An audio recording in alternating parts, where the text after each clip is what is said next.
Hello everyone, myself Khyati Vyas from JMP English Medium Saraswati Group of Education. Today I am conducting this session for grade 4. Subject is SS. We are discussing chapter number 2 from your semester number 2's book, and the chapter's name is Our Industry. And this is my session number 2 for this chapter. So kids, what have we learned in this chapter? इससे पहले के session में हमने क्या सीखा था? हमने ये सीखा था कि इंडस्ट्रीज किसे कही जाती है, बड़ी बड़ी फैक्ट्रीज जहां पर रॉ मटेरियल्स को फिनिश प्रोडक्ट में कन्वर्ट किया जाता है, इस प्रोसेस को जो है वो मैन्युफैक्चरिंग कहते हैं और ये मशीन्स की मदद से की जाती है।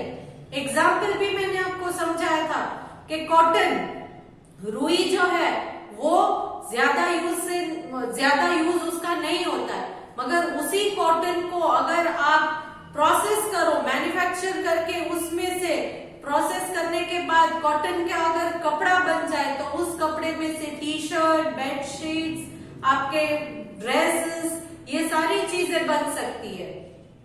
करेक्ट। तो बेसिकली कॉटन इंडस्ट्री के लिए मेन रॉ मटेरियल कौन सा है? कॉटन है। Then we also discussed factors needed for industry. एक इंडस्ट्री को सेटअप करना है तो उसके लिए कौन कौन सी चीजें जरूरी है? First thing, raw material. Raw material जो कच्चा माल होता है वो चाहिए। फॉर एग्जाम्पल, अगर आपको शुगर की फैक्ट्री लगानी है तो उसके लिए रॉ मटेरियल कौन सा लगेगा? Sugar cane.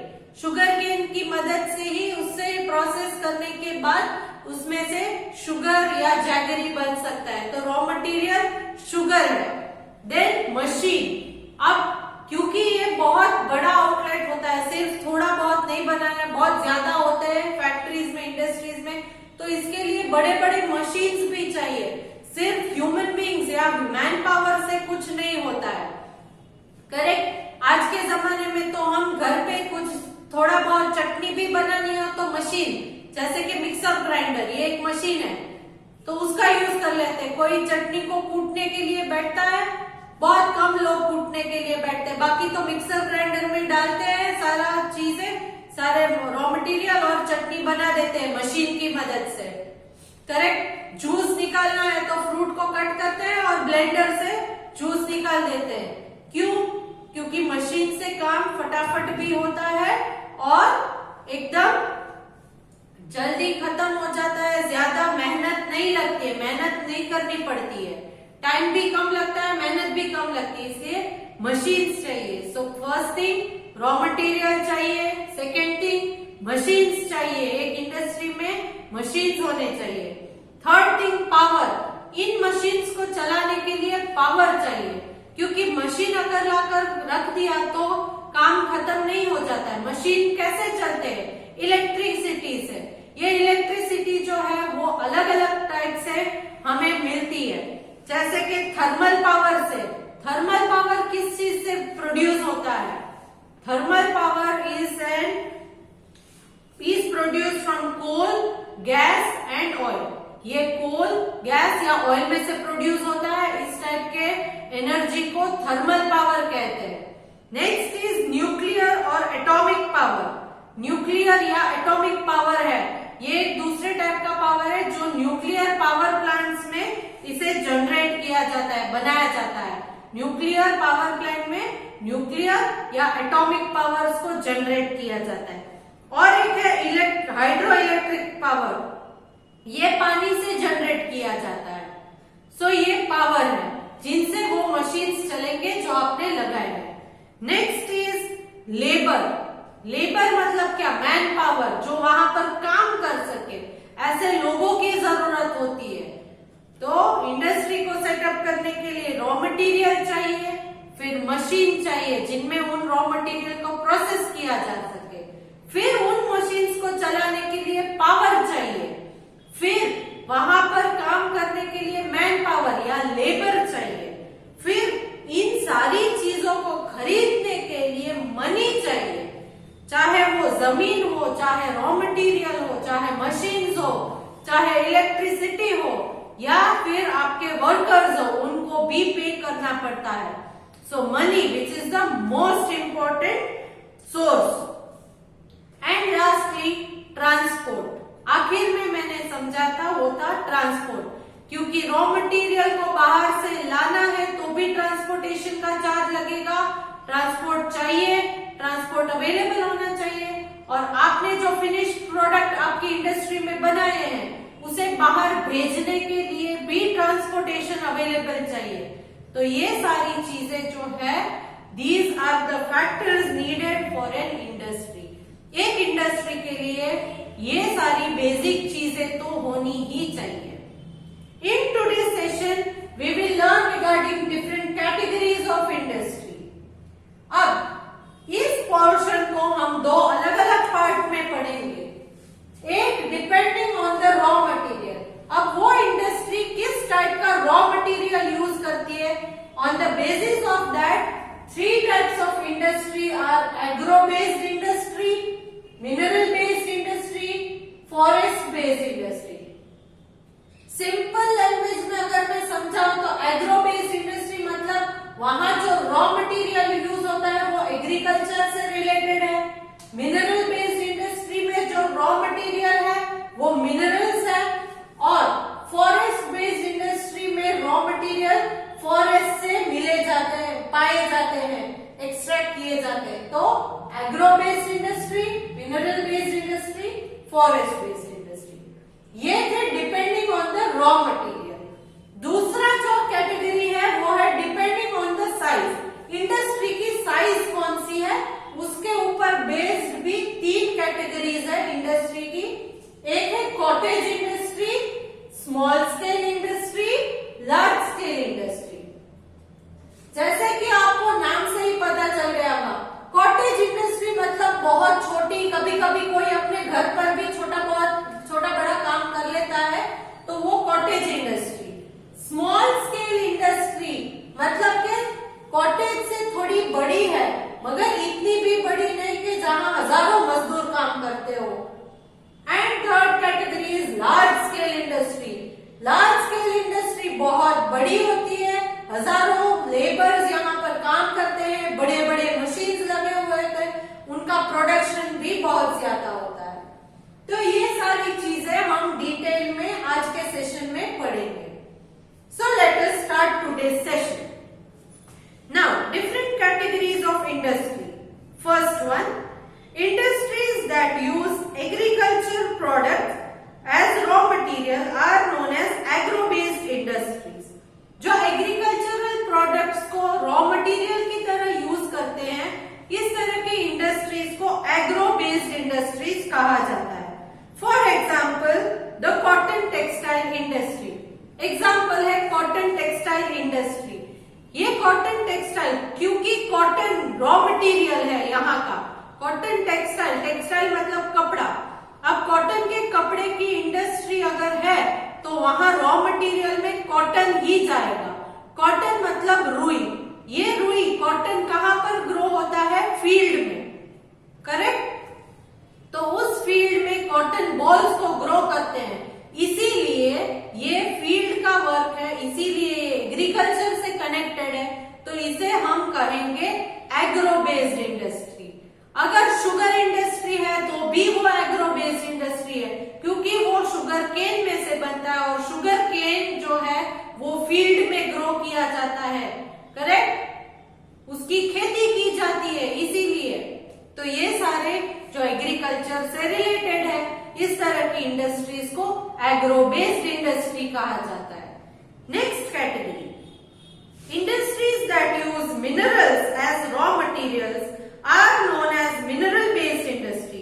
जहां पर मिनरल्स को, अलग अलग मिनरल्स के बारे में हमने पढ़ा था, आयरन, स्टील, पेट्रोलियम, करेक्ट, कोल, बॉक्साइट, मैंगनीज, ये सारे मिनरल्स हैं। तो इन मिनरल्स को रॉ मटेरियल की तरह यूज करके अगर किसी इंडस्ट्री में कुछ बनाया जाता है तो उस टाइप की इंडस्ट्रीज को मिनरल बेस्ड इंडस्ट्रीज कहा जाता है। For example the iron and steel industry that use iron ore, coal and limestone as raw material. Iron and steel industry जहां पर आयरन की कोई चीजें बनती हो या स्टील से बनी हुई कोई इंडस्ट्री वाले, तो ये मिनरल बेस्ड इंडस्ट्री है, क्योंकि इन लोगों का रॉ मटेरियल क्या होगा, आयरन ओर हो सकता है, कोल, लाइमस्टोन या ऐसे मिनरल्स को ही यूज करके वो अपनी इंडस्ट्री में फिनिश्ड प्रोडक्ट्स बनाते हैं। तो ये है mineral based industry. Next one, forest based industry. As I told you, forest based industry में जंगल से कुछ चीजें लाकर उसमें कोई बनाया जाता है, जैसे कि forest based industry are those that use forest product as raw material. Forest के प्रोडक्ट को रॉ मटेरियल की तरह यूज किया जाता है, तो इस टाइप की इंडस्ट्रीज को फॉरेस्ट बेस्ड इंडस्ट्रीज कहा जाता है। For example, the ship building industry which uses teak as raw material. Ship building industry जो विशाखापट्टनम में है, largest ship building industry in India Visakhapatnam में है। तो यह इंडस्ट्री शिप बिल्डिंग, मतलब शिप बिल्डिंग का मतलब क्या है, जहां पर बड़ी बड़ी शिप्स को बनाया जाता है, उसे शिप बिल्डिंग कहते हैं। तो शिप बिल्डिंग इंडस्ट्री जो है उसका मेन रॉ मटेरियल कौन सा है, टीक। टीक क्या है, टीक एक लकड़ी है, it is a type of would. Would में अलग अलग टाइप होते हैं ना, चंदन की लकड़ी, साग की लकड़ी, उसी तरह टीक, टीक भी एक लकड़ी है, एक टाइप का वुड है। तो teak is the raw material which is mainly used in ship building industry. Clear? So ये था different categories of industry based on the raw materials they use. तो ये अलग अलग इंडस्ट्रीज के 3 नाम मैंने जो बोले वो किस टाइप के रॉ मटेरियल यूज करते हैं उसके बेसिस पर मैंने डिफरेंशिएट किया। एग्रो बेस्ड इंडस्ट्री जो एग्रीकल्चरल प्रोडक्ट्स को रॉ मटेरियल की तरह यूज करते हैं, मिनरल बेस्ड इंडस्ट्री जो मिनरल्स को रॉ मटेरियल की तरह यूज करते हैं, एंड फॉरेस्ट बेस्ड इंडस्ट्री जो फॉरेस्ट के प्रोडक्ट को रॉ मटेरियल की तरह यूज करते हैं। So agro based, mineral based, forest based, 3 types of industries based on the raw material that are used there. Next, talking about depending on their size. Industries can also be divided into 3 more categories based on their size.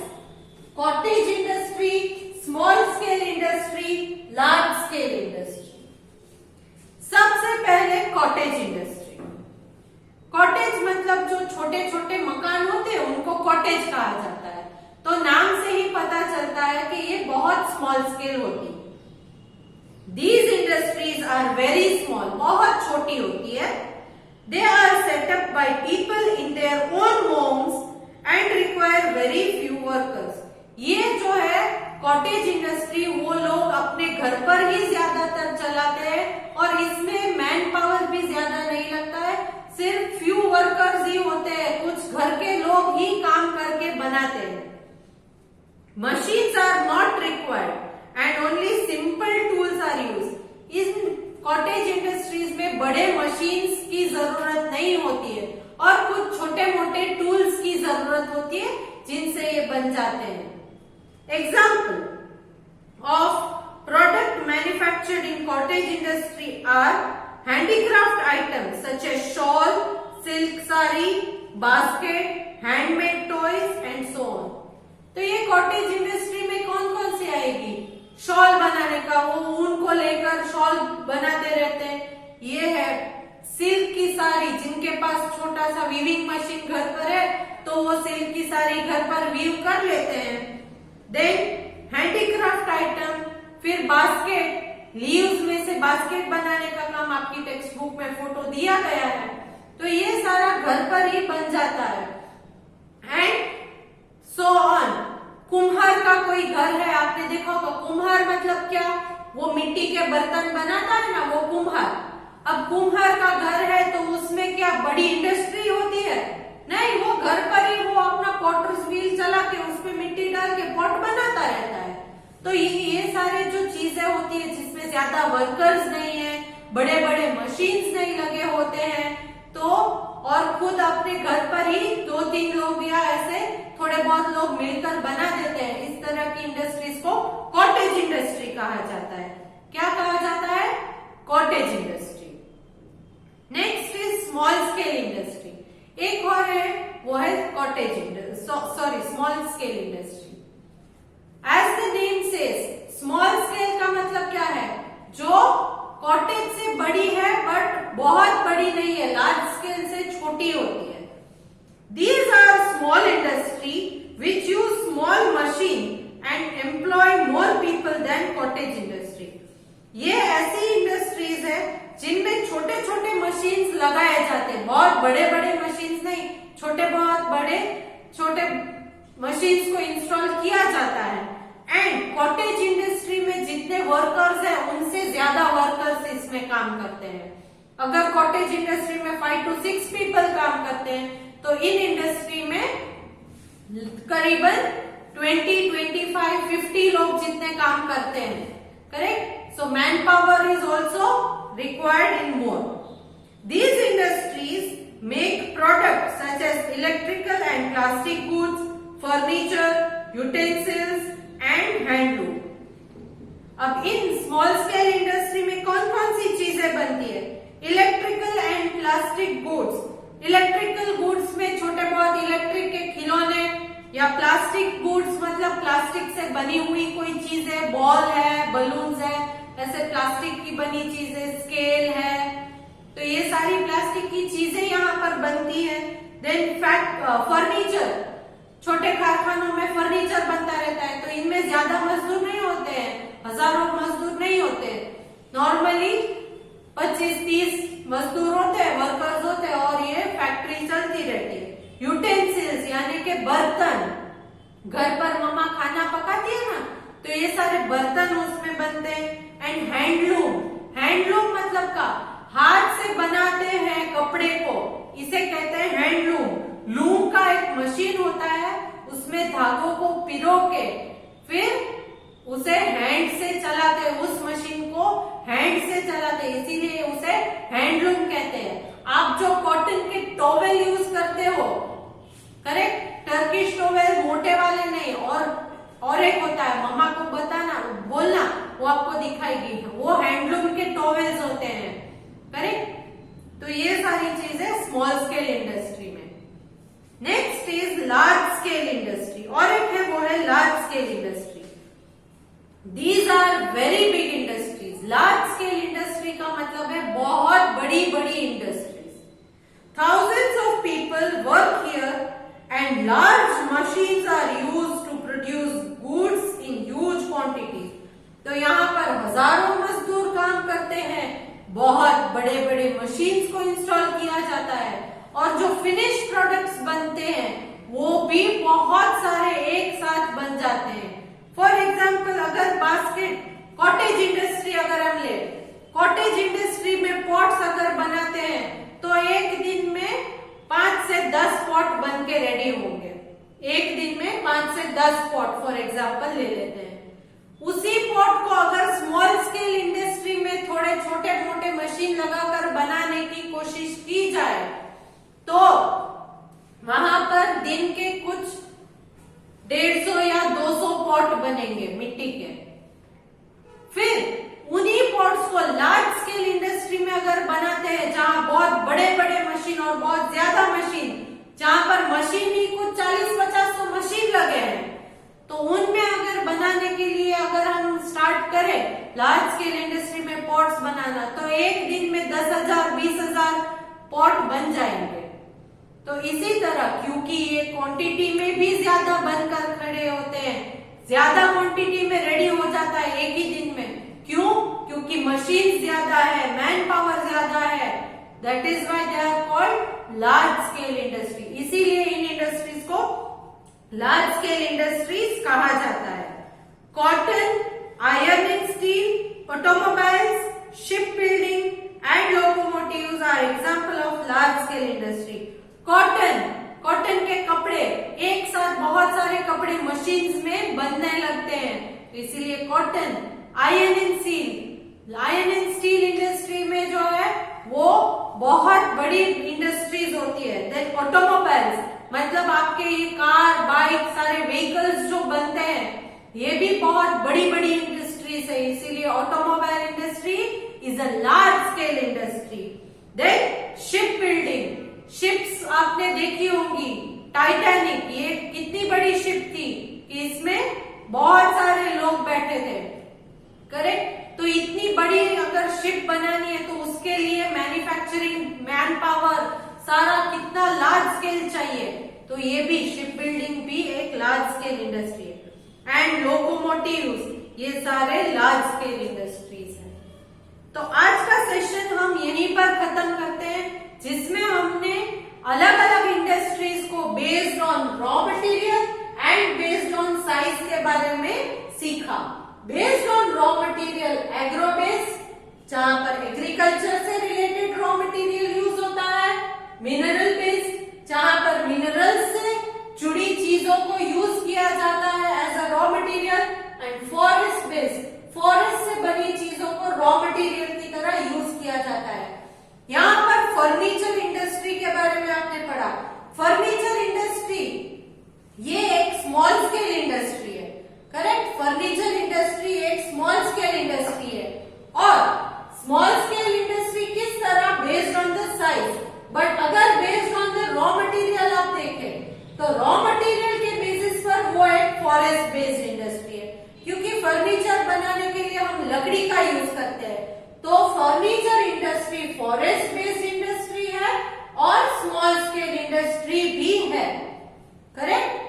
Medicine की अगर कोई factory है तो वो क्या है, medicine जो लोग बनाते हैं, आयुर्वेदिक मेडिसिन जो है वो एक फॉरेस्ट बेस्ड इंडस्ट्री, क्योंकि ये लोग जो है वो पेड़ पौधों में से एक्सट्रैक्ट निकालते हैं। तो फॉरेस्ट बेस्ड इंडस्ट्री भी होता है एंड वो एक स्मॉल स्केल इंडस्ट्री भी होता है, क्योंकि वो लार्ज स्केल नहीं होता है, करेक्ट। तो based on raw material, agro based, mineral based, forest based, and based on the size, depending on the size of the industry.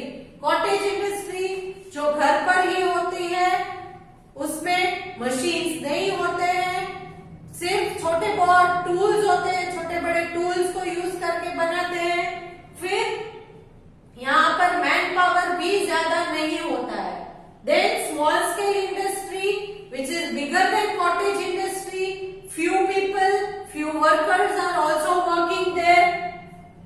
तो ये और छोटे बहुत मशीन भी यूज किए जाते हैं। Then large scale industry, large scale industry में बहुत सारे labour, thousands of employees, thousands of people work there, and big machines are installed, and the outcome or the quantity of goods that is produced is also very huge। जो goods बनकर ready होते हैं वो भी quantity में बहुत ज्यादा होते हैं, clear. So these are the points which we discussed in today's lecture. Next lecture we will discuss some important industries। India में कौन कौन सी important industries है, इसके बारे में हम नेक्स्ट लेक्चर में डिस्कस करेंगे। तो आज का सेशन हम यही खत्म करते हैं। आज के सेशन में आपको पूरा का पूरा डिटेल जो इंफॉर्मेशन दी मैंने ये समझ में आ गई होगी। तो इसी के बेसिस पर मैं पीडीएफ वर्कशीट भेज रही हूँ, करेक्ट। तो उस वर्कशीट को आप सॉल्व कीजिएगा। ब्रैकेट में ऑलरेडी ऑप्शंस दिए हैं, उन ऑप्शंस में से ही सिलेक्ट करके आपको आंसर्स लिखने हैं, ओके। तो I hope you will complete your worksheet on time। आपको वर्कशीट कंप्लीट करने के लिए टेक्स्ट बुक में से भी आंसर अगर फाइंड करना है तो कर सकते हो। You can also talk to your parents or discuss with your friends and fill the worksheet carefully। Clear? Okay. So now let me take your leave, and I want you all to promise me that you will read the chapter till where we have discussed in today's session। तो आप मुझे promise कीजिए कि आज के session में मैंने जितना एक्सप्लेन किया वहां तक आप एक बार रीड करोगे, ओके। तो सी यू इन द नेक्स्ट